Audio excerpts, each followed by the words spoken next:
Let's dive right in. This explainer is called The Day Water Went Silent. The source material we're looking at today kicks off with this incredibly powerful poem. And there's one line in particular that it hits you. It really sets the stage for everything we're about to cover. When rivers cried, we called it rain. Okay, so let's start with a question. And let's make it personal. Forget about the big picture for a second. Just think about your world. What if tomorrow morning you woke up to complete silence? And I'm not talking about just any silence. I mean the silence of a tap that just won't turn on. No drops, no sound. Because without that sound, there's really no future. A world without accessible water, it just stops. Okay, now look at this number. This is what's so wild and honestly kind of terrifying. You look at our planet, right? The blue marble, covered in water. But get this, only 1% of all that water is actually usable for us humans. Just 1%. Let that sink in for a moment. That single statistic frames everything else we're going to talk about. So if we're working with just 1%, how on earth could we get to that silent world we just imagined? Well, that's what we're digging into next. This is all about why the taps are running dry. Let's take a look at the forces emptying our reserves. To really get a grip on this, you've got to ask, where is all this fresh water even going? And this chart, wow, it's staggering. A whopping 70%, 70, goes to agriculture.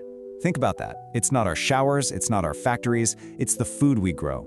That one fact completely reframes the entire problem, doesn't it? And listen, it's not just one single thing pushing us over the edge. The source material breaks it down into 4 big reasons. 4 ways we're, breaking our world. First up, it's simple math. More people just means we're using more stuff. Then there's climate change, which is messing up all the predictable rain patterns we used to rely on. Third, we've got pollution, which is basically poisoning the water we do have. And the last one? Greed. That's where water stops being a human right and starts being something you buy and sell. And all of that brings us to this really powerful conclusion.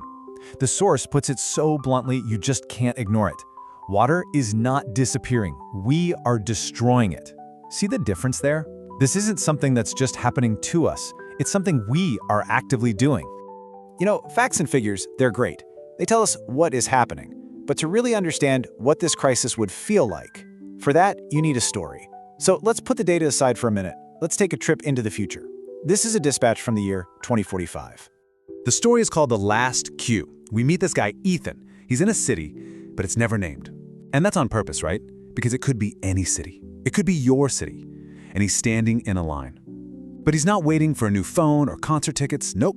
He's waiting for water. And as he's just standing there, waiting, his mind drifts back to the past, which, by the way, is our present. And he thinks to himself, when I was young, we washed cars with drinking water. Just imagine that.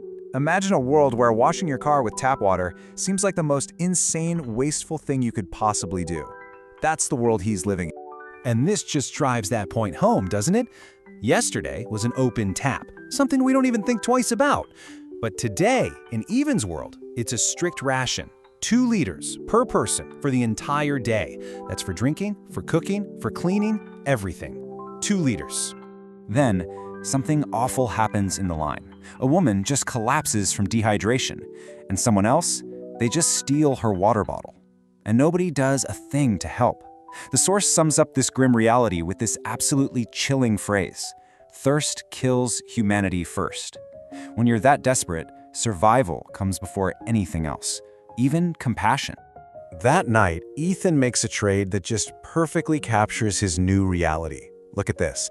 An asset we consider so valuable today, a smartphone, is now worth half a bottle of water. I mean, think about that. That is what it looks like when a system collapses. Our whole idea of what's valuable gets flipped completely on its head. Okay, so Ethan's story, it's a warning, right? It's one possible future. But here's the thing, it is not inevitable. And that brings us right back to our reality right now for our final section, before the last drop falls. Because the choice, it's happening right now. It's our choice to make. So what's stopping us? What's the biggest hurdle to actually doing something about this? It's this thought. It's a comfortable thought, but it's also a really dangerous one. It's the lie we tell ourselves. This won't happen in my lifetime. But here's the reality check. It is happening right now. This isn't some prediction for 2045. This is a news report from today. We've got major cities facing day zero. That's when the taps literally go dry. We have huge, famous rivers that are just disappearing for good. Farmers are getting hit with droughts that aren't just killing crops, they're killing whole communities. The future from our story? In a lot of places, it's already here. So, how are we supposed to think about all this? The source material leaves us with this really profound idea, a different way of looking at it. You don't inherit water, you borrow it. It's not something we own to just use up and throw away. It's more like a loan from our kids and their kids. And that brings us to the final inescapable takeaway. The equation is brutally simple. No water, no life. And without life, there's no humanity. That silence we imagined at the very beginning isn't some far-off, distant threat. It's a choice, and it's a choice we're all making drip by drip every single day.